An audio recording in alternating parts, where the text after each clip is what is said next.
बिस्मिल्लाहिर्रहमानिर्रहीम। अस्सलाम वालेकुम नाज़रीन, मैं हूँ आसमा शिराजी। प्रोग्राम है फैसला आपका। आज 27 अक्टूबर है और 1947 27 अक्टूबर को भारत ने गासपाना कब्जा किया था, कश्मीर पे अपनी फ़ौजें उतारी थीं और ये स्याह दिन है जिसकी याद आज भी हम मनाते हैं। इसके ख़िलाफ़ आज भी कश्मीरी अवाम, पाकिस्तान के अवाम सरापा एहतजाज हैं। काश के कुछ ऐसा हो जाए कि कश्मीर से जो गासपाना कब्जा है वो छुड़ाया जा सके। काश के हम सिर्फ बत्तियां गुल ना करें बल्कि अमली तौर पर भी इक़दाम ऐसे किए जाएं कि कश्मीर के अवाम जो कि पाकिस्तान के अवाम की तरफ देख रहे हैं उनको एक उम्मीद और एक सहारा सही मानों में दस्तयाब हो, मिल सके। बहरहाल आज वज़ीर आज़म पाकिस्तान ने कहा है कि वो चैन नहीं लेंगे जब तक कि कश्मीरियों को उनका हक नहीं मिल जाता और उनका हक की खुद इरादियत ही पाकिस्तान का और पाकिस्तान के अवाम का और कश्मीरियों का सबसे बड़ा मुतालबा है। दूसरी तरफ आज एक मरतबा फिर दहशतगर्दी का स्विच ऑन हुआ है और एक तवील वक्फे के बाद पाकिस्तान में जो अमन आया था उस पर पिछले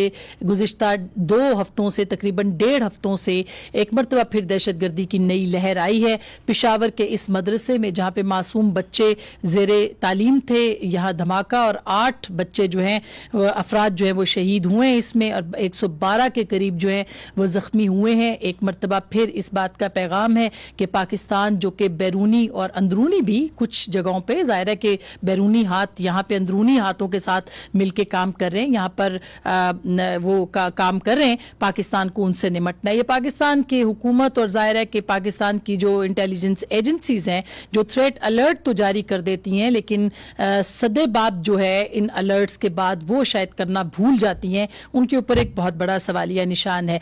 पाकिस्तान की सियासत में गर्मा गर्मी भी अपनी जगह पे चल रही है। PDM के जलसे 3 जलसे कामयाब हुए हैं और अब एक नए रुख की तरफ उनको जाना है। एक बयानिया लेके PDM जो है वो सड़कों पे आ चुकी है, जलसे कर रही है। अगला जलसा शायद 22 नवंबर को है अभी तक की तलात के मुताबिक। एक तवील गैप है इसके दरमियान में, वो कितना नुकसानदेह होगा इस मोमेंटम के लिए जो कि उन्होंने पकड़ा है। लेकिन ऐसे लगता है कि पाकिस्तान की सियासत एक बंद गली में दाखिल हो गई है। पहली मरतबा हुकूमत अपोजिशन से बात करने को तैयार नहीं है, अपोजिशन हुकूमत से बात करने की बजाय इस्टेब्लिशमेंट से बात करने को तैयार है। ये मामला कहां पे जाएगा? आज बहरहाल मौलाना फजलुर रहमान साहब ने बहुत कुछ अहम बातें की हैं और उन्होंने इंदिया दिया है कि वो हुकूमत से ना सही लेकिन उनके इत्तेहादियों से बात कर सकते हैं और नवाज शरीफ साहब के साथ भी वो एक ब्रिज का किरदार अदा कर सकते हैं। ये क्या इशारा है? जरा मौलाना की गुफ्तगू सुनिए, फिर इस पर भी बात करते हैं। तहरीक इंसाफ से बात नहीं होती, उनके इत्तेहादियों से बात हो सकती है लेकिन नाजायज हुकूमत पर कोई मुफाहमत नहीं हो सकती। जब से बिल्कुल ख़त्म नहीं होंगे उस वक्त तक होंगे जब तक कि हम कौम को उसके वोट की अमानत वापस नहीं करेंगे। जो हालात जा रहे हैं उसमें तो उनकी दिसंबर तक ख़त्म हो जानी चाहिए।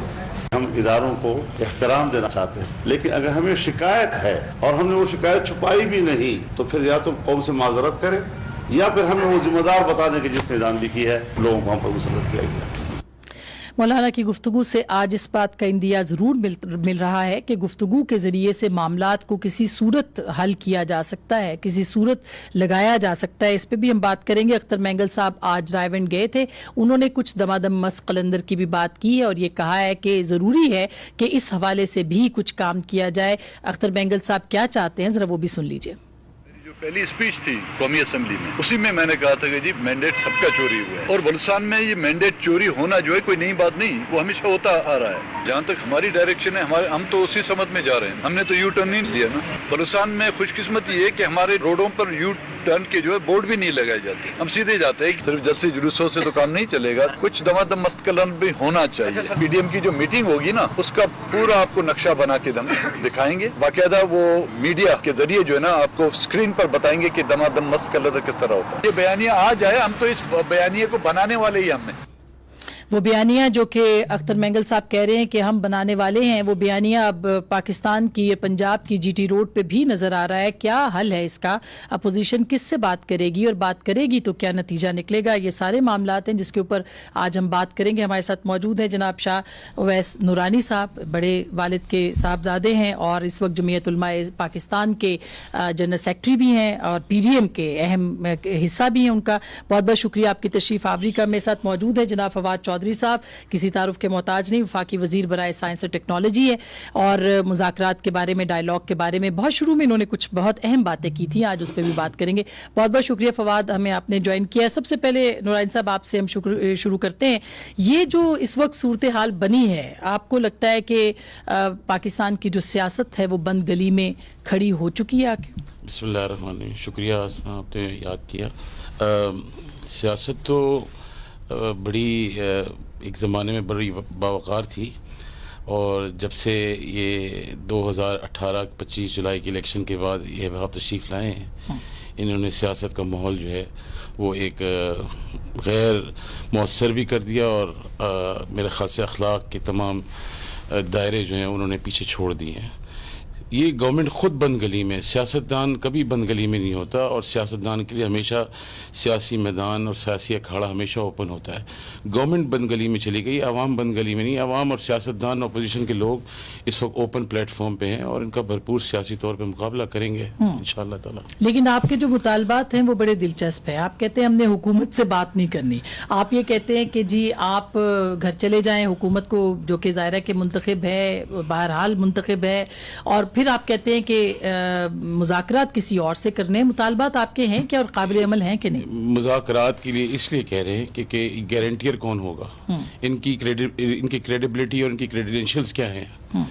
जब आप इलेक्शन की कैंपेन में जब आप अपने मनसब पे फाइज हो गए और आपने उसके बाद एक ऐलान किया कि मैं दुआ करता हूँ कि नरेंद्र मोदी जीत जाए तो मेरा कश्मीर का मसला हल हो जाएगा, तो सबसे पहले तो ये सवाल का जवाब दिया जाए कि ये दुआएं खैर जो फरमा रहे थे ये कौन फरमा रहा था। तो ये आप देखिए गवर्नमेंट की इनकी सीरियसनेस कितनी है। उसके बाद फाटा का इशू, फाटा का इंतजाम क्या इस दायरे कार में था जो उन्होंने नुकसान का सौदा किया है, किसके कहने पे किया है। अब नेक्स्ट टर्न जो है वो गिलगित बल्तिस्तान की है, तो इसके ऊपर कौन इनको जवाब देगी, किसको जवाब देंगे। तो इनकी क्रेडेंशियल्स इस तरह है कि इन्होंने जितने वादे किए थे, आप खुद सोच लीजिए, इन्होंने तहरीक इंसाफ के जो मंशूर था उससे ये कितने इनहारफ हुए ये खुद ये बता दें। जो इनका मंशूर था आज तक उसके ऊपर पूरा अमल दरामद हो सका। लेकिन आपका पहला मुतालबा है कि हुकूमत घर चली जाए। जाना चाहिए जी इनको। नहीं भेजेंगे हम, अगर नहीं भेजेंगे तो लोग भेज देंगे इनको घर पे। लोग कैसे भेजेंगे? लोग, अवाम भेज देगी जी इनको। अवाम बेजार है जी। आप देखें, जिस मुल्क के अंदर नान भाई हड़तालों पे हो, आटा ना मिल रहा हो, चीनी नहीं मिल रही हो और आसमान पे कीमतें हो, हर चीज ब्लैक में बिक रही हो, वहाँ क्या होगा? एक डमी माशी पॉलिसी हो, इम्पोर्टेड वज़रा आके बैठ जाएं यहाँ पे, इस मुल्क को चलाएं। क्या ये आप ये भी बताएं ना इनको कि IMF का नुमाइंदा कौन है, यानी हफीज शेख को क्यों बिठाया गया? असद उमर में क्या खराबियां थी जो असद उमर को किक आउट कर दिया। अच्छा। और फिर हफीज शेख को लाके बिठाया गया। फवाद चौधरी साहब, आप सुन रहे हैं मुतालबात के ऊपर अगर हम आ जाएं कि PDM जो है वो इस वक्त तक मुतालबात क्या कर रही है? वो कह रही है हुकूमत घर चली जाए, इस्तीफा दे दे, फ्रेश इलेक्शंस हों और बातचीत हमने हुकूमत से नहीं करनी, यानी कि हमने अरबाब इख्तियार से, ताकतवर मराकज़ से करनी है। क्या आपको लगता है कि हुकूमत इर्रेलेवेंट हो चुकी है या अपोजिशन ने बनाने में इर्रेलेवेंट उसको कामयाब हो गई है? अच्छा, पहले तो 2-3 बातें मैं करना चाहता हूं। जो आपने अपने इब्तिदाइये में बातें की हैं कश्मीर को लेके, जिसमें आपने कहा कि काश ऐसा हो कि हम कुछ अमली काम कर सकें। मुझे बड़ी हैरत होती है कि जब इवन पाकिस्तान का इंटेलिजेंशिया ये बातें करता है कि काश हम कुछ ऐसा कर सकें। हमने कश्मीर के लिए क्या नहीं किया? हमने कश्मीर के लिए हमारी जो सारी फॉरेन पॉलिसी रही है 1947 से लेकर अब तक, वो कश्मीर के इर्द-गिर्द घूमती है। हमने कश्मीर के लिए 3 जंगें लड़ी हैं। हमारे जवानों ने अपने लहू का नजराना पेश किया है कश्मीर के लिए। आप कभी मेरे साथ आएंगी और मेरे अपने हलके में मैं आपको लेकर चलूंगा, जहां पर एक ही गांव लंगर के 2 बच्चे तो भी 2 महीने हुए हैं, एक ही हफ्ते में शहीद हुए हैं। सड़क है हमारी राइट लेफ्ट के ऊपर 33 बच्चे जो हैं, और मैं इसलिए कह रहा हूँ 20-20, 22-22, 23 साल के बच्चे, उन्होंने कश्मीर के लिए अपनी जानें जो है वो दी हैं। कोई कब्र हमारा कब्रिस्तान नहीं है जहाँ पे लोग दफन नहीं है, शहीद नहीं है, हमारे गाजियों से भरे हुए हैं हमारे लोग, और ये सब कुछ हमने कश्मीर के लिए किया। सो हमने कश्मीर के लिए वामे सुखने वर में लड़ाई लड़ी है और इंशाल्लाह ये लड़ाई आगे भी रहेगी। डिस्प्यूट्स चलते रहते हैं, कोई बात नहीं। अभी जब हांगकांग चाइना को मिला है तो उसको तो 100 साल से ऊपर का अरसा लगा है। इसी तरीके से और बड़े डिस्प्यूट आपको मिलेंगे जिसमें ये कौमों की लड़ाइयां होती हैं। इनके डिसीजन शायद दिनों में या सालों में नहीं होते, सदियों में होते हैं, लेकिन सदियों में भी होंगे। और इंशाल्लाह कश्मीर के लोग जो आजादी की पलक लेके उठे हैं, वो इंशाल्लाह उनको आजादी जो है वो मिलेगी।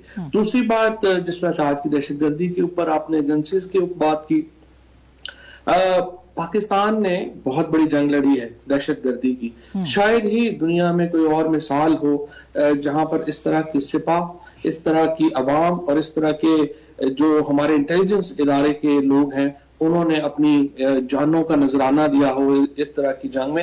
ये दूसरी बार हुआ है कि एक कमजोर और कमतर और एक कमीने दुश्मन ने बच्चों के ऊपर हमला किया है। और पूरी दुनिया में जितनी भी इसकी मजम्मत आई है वो कम है। मैं समझता हूँ इसकी जितनी भी मजम्मत की जाए, जब आप थ्रेट अलर्ट जारी कर देते हैं और उसके बाद इकदामात नहीं होते, मसलन इसी मदरसे के अंदर एक भी पुलिस वाला बाहर नहीं खड़ा था, इसको आप क्या पुलिस वालों से इस तरह की दहशतगर्दियां नहीं रुकती। 9/11 की जो टेक्नोलॉजीज अमेरिका के पास हैं, जो टेक्नोलॉजीज न्यूजीलैंड के पास हैं, हम तो उसके पास भी नहीं है ना, लेकिन फिर भी दहशतगर्दी तो होती है। तो जब इस तरह के वाकयात होते हैं, मैं सिर्फ ये समझता हूँ कि we must stand with our intelligence agencies. उन्होंने तो अपना थ्रेट अलर्ट दे दिया, उन्होंने अपना काम पूरा किया है, फिर किसकी नाकामी है कि वो फिर उसके ऊपर इम्प्लीमेंटेशन किसने करनी थी?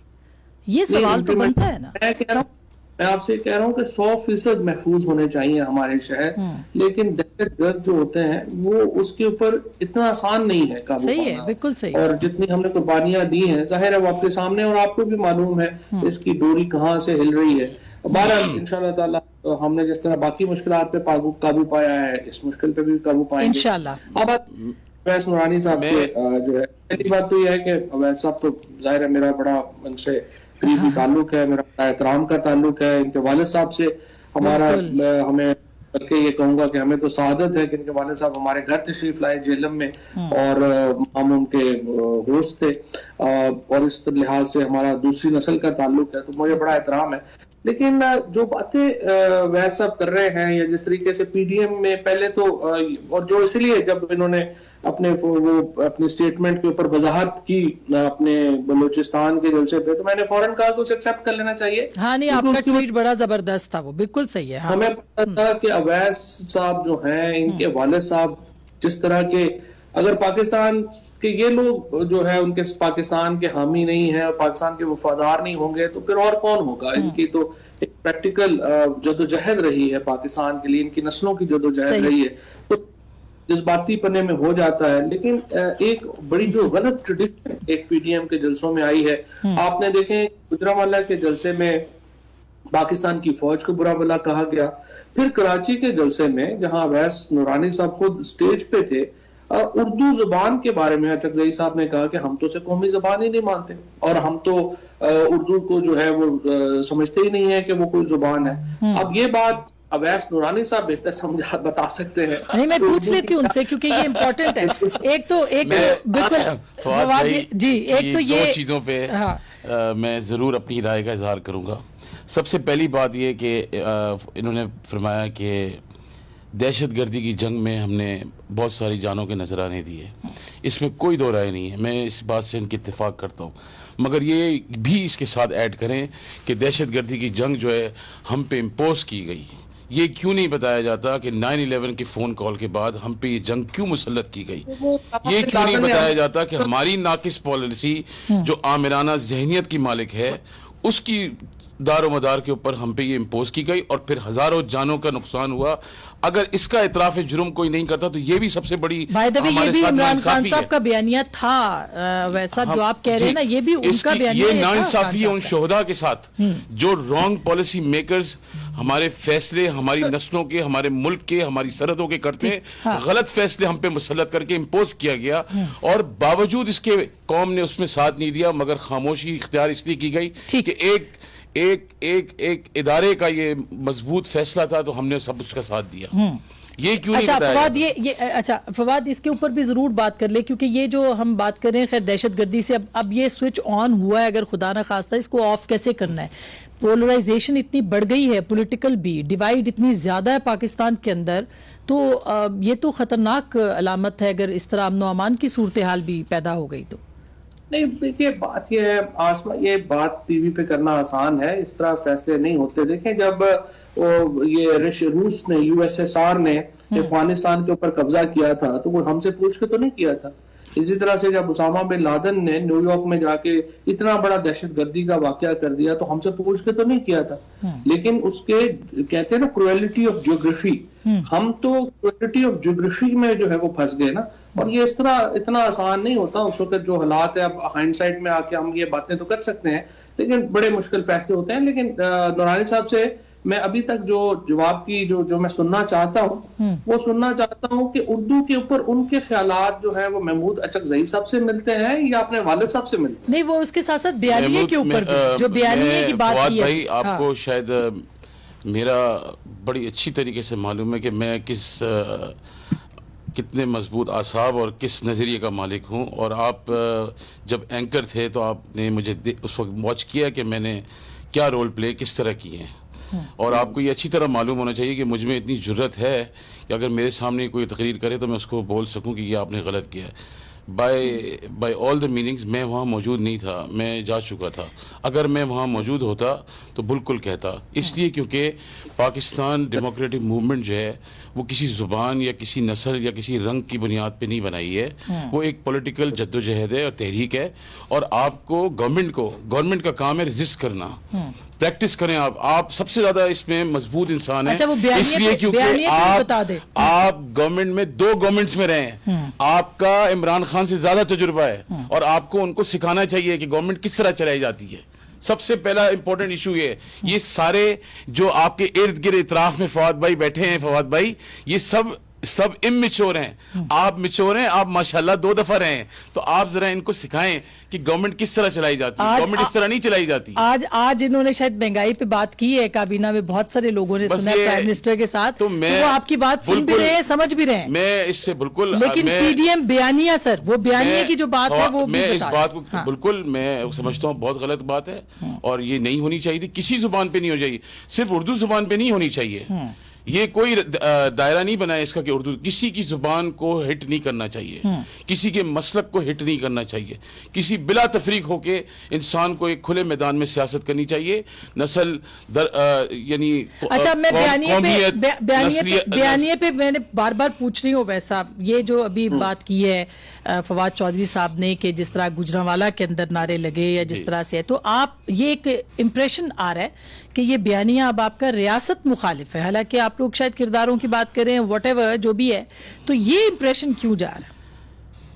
मुझे नहीं मालूम कि इससे इनको ये डैमेज होंगे। और अगर ये समझते हैं कि ये पब्लिसाइज करेंगे कि ये बयानिया जो हिंदुस्तान का नैरेटिव इसको तक़वियत दी जा रही है, ये कैसे मुमकिन है? क्या 3 बार मुंतखब वज़ीर आज़म जो यहाँ रहा है, अगर अगर बकौल इनके वो इंडियन एजेंट है, रॉ का एजेंट है, या वो हिंदुस्तान को तक़वियत पहुँचा रहा है, तो इस मुल्क की एजेंसियाँ, अच्छा, इस मुल्क के इदारे सो रहे थे जो इतने बड़े मनसब पे इस आदमी को बिठाया। अच्छा, मैं चौधरी साहब ब्रेक ले लूं। ब्रेक के बाद इस पे मैंने जरूर बात करनी है क्योंकि आपने बड़ा अच्छा उस वक्त ट्वीट भी किया जब नूरानी साहब के ऊपर बड़ी तनकीद हो रही थी और आपने कहा कि उनकी वजाहत को कबूल करना चाहिए। लेकिन हुकूमत जो है वो कह रही है कि ये एक तिकोन का हिस्सा है, इजराइल, भारत और अपोजिशन। ये कॉन्सेप्ट जो है या ये एक चीज जो सामने आया है बयानिया हुकूमत की तरफ से, ये क्या काउंटर नैरेटिव हम इसको कह सकते हैं और क्या ये कामयाब है? ब्रेक के बाद इस पे बात करेंगे।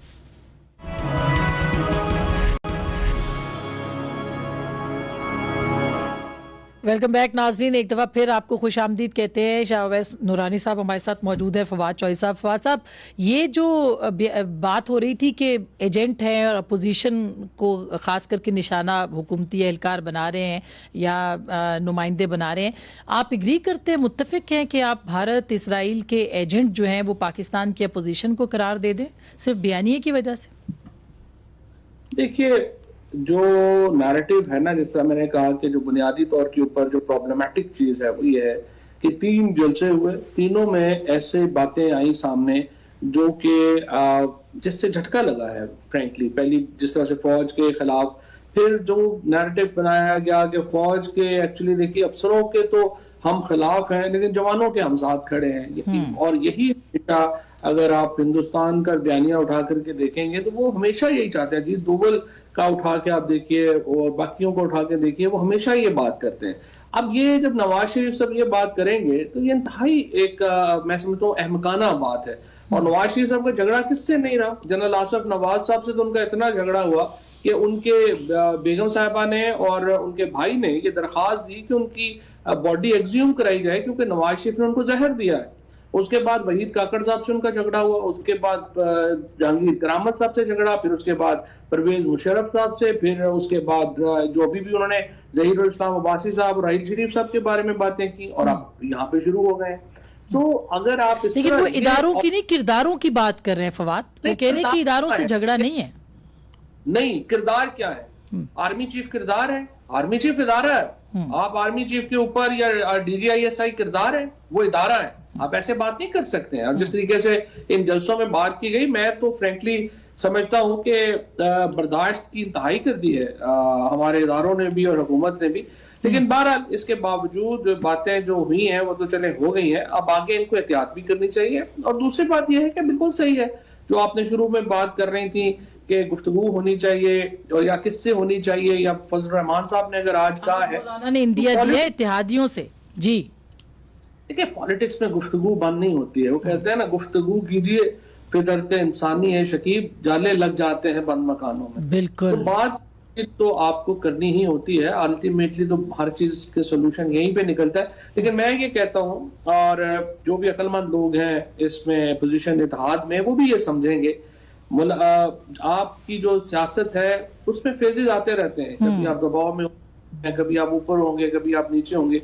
ऐसी बातें ना करें जो जिसके प्रिंट रह जाए आपके। अच्छा, तो अब ये नुराइन साहब, ये बात तो उन्होंने कहा कि भाई जाहिर है कि किरदार कोई नहीं होता, इदारे होते हैं तो किरदार होते हैं। एक बात, आप क्या एक्सट्रीम स्टांस पे चले गए जहां से वापसी मुमकिन नहीं है? और मौलाना जो बात कह रहे हैं उसमें सब PDM शरीक है उसके अंदर, इत्तेहादियों से बात। मौलाना साहब ने जो फरमाया बहैसियत सदर और PDM का मौक़िफ़ बयान किया है कि हम जो जामिन लोग हैं, इसलिए क्योंकि देखें, अगर आप शुरू से देखें, मौलाना साहब ने जिस कॉन्टेक्स्ट में फरमाया वो यही कहा है कि 25 जुलाई के इंतखाबात हमारे चोरी किए गए हैं, इंतखाबात में धांधली हुई है, इंतखाबात फेयर, फ्री और ट्रांसपेरेंट नहीं हुए हैं। और ये बात दुरुस्त है। अगर ये सिर्फ अगर मौलाना साहब का मौक़िफ़ हो तो समझ में आएगा, पाकिस्तान की जो अक्सरियत जमातें हैं उनका भी मौक़िफ़ यही है।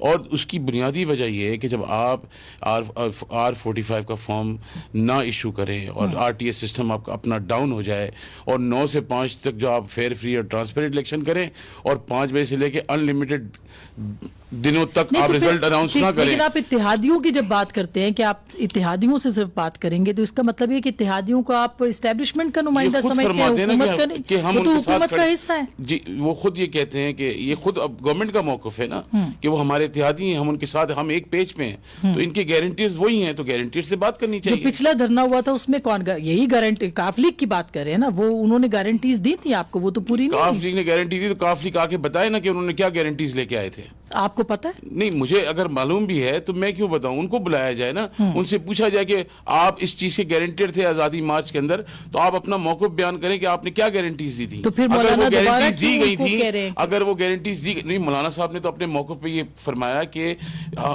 2 महीने और 3 महीने आप इंतजार करें, हम इसको गवर्नमेंट को चेंज करेंगे। जी, वो दिसंबर की बात आज भी की, वो दिसंबर की बात की थी, उन्होंने अपने मौक़िफ़। अब आप अपने गारंटियर से पूछे कि उन्होंने ऐसी बात क्यों की। अच्छा, ये फवाद दिसंबर की वो बात कर रहे हैं मौलाना, और इसी तरह से कोई जनवरी की बात कर रहा है, कोई दिसंबर की बात कर रहा है। इतनी यकीनी जो कैफियत है अपोजिशन के पास, वो क्यों है आपके ख्याल में? क्या उन्होंने कोई कैलकुलेशन कर रखी है इसकी? और फिर नवाज शरीफ साहब को आप लाने की बात करते हैं, वो भी दिसंबर की बात हो रही है। देखिए, पहली बात तो, 2 बातें मैं आपको, पहली बात तो ये जो धांधली वाली बात है ना, ये बिल्कुल रबिश है। मिसाल के तौर के ऊपर आप देखिए कि बलूचिस्तान में 3 पार्टीज का आपस में मुकाबला था। MMA जीती ये अचकजई साहब की पार्टी से। अचकजई साहब इलेक्शन हारे हैं इनसे, अख्तर मेंगल साहब से। तो इसका मतलब ये है कि या तो जमीयत उलमा इस्लाम के हक में धांधली हुई, या जो अख्तर मेंगल साहब के हक में धांधली हुई। तो आपस में तय कर लेना कि कौन कौन सी वो इनको लगता है कि जिनमें ये जीते हैं उनमें कहां धांधली हुई। इसी तरह से पीपल्स पार्टी सिंध में इलेक्शन जीत गई, वहां पे इलेक्शन फेयर है, जहां पे इलेक्शन हार गई वहां पे इलेक्शन में धांधली हुई।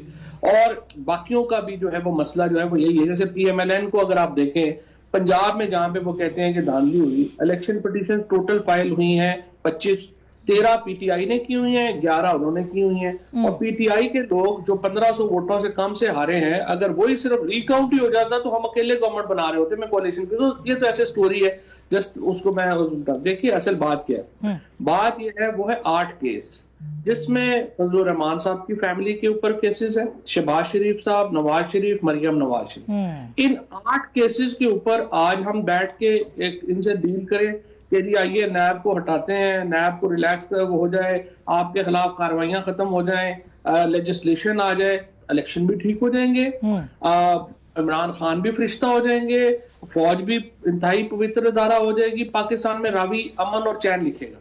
अगर आप इन 8 केसेस के ऊपर रिलीफ नहीं दे रहे हैं तो फिर पाकिस्तान में भी बड़े मसाइल हैं, लुट गए, मर गए, बर्बाद हो गए, उसके बाद फौज भी बड़ी बुरी है, उसके बाद ये कोई बयानिया नहीं है, लोगों को पता है। अच्छा, तो ये एनआरओ यानी आप कह रहे हैं कि अभी भी एनआरओ मांग रहे हैं, जबकि मौलाना कह रहे हैं कि अब एनआरओ जो है वो खान साहब मांगेंगे और वो ही मांग रहे हैं। मैं मौलाना कोई इतने बड़े पहलवान नहीं है, ठीक है ना ही उनका कोई इतना बड़ा कोई कह लीजिए कि कोई स्कोप है। वो तो एक छोटे 8 जिलों की पार्टी है, 4 जिले केपी के, 4 जिले बलूचिस्तान के, 8 डिस्ट्रिक्ट्स की पार्टी है, और वो ऐसे नारे मार रहे हैं जैसे पता नहीं पाकिस्तान उन्होंने ही जो है वो इलेक्शन 2024। चले मैं एक ब्रेक ले लूं।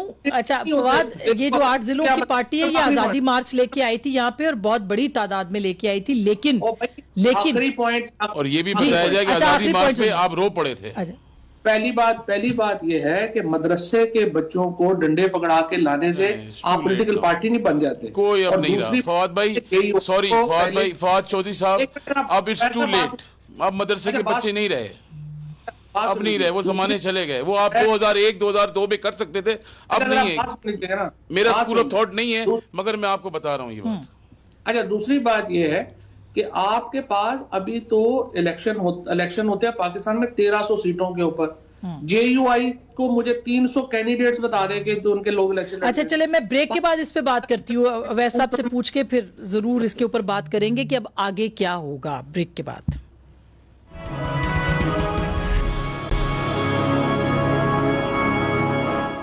वेलकम बैक नाज़रीन, एक बार फिर आपको खुश आमदीद कहते हैं। आगे होना क्या है वैसा, अब जलसे भी आपने 22 नवंबर को अगला जलसा रखा हुआ है, मोमेंटम आपका शायद वो रहेगा नहीं, क्या करना है आपने? नहीं, इंशाल्लाह ताला मोमेंटम रहेगा और बढ़ेगा इंशाल्लाह ताला।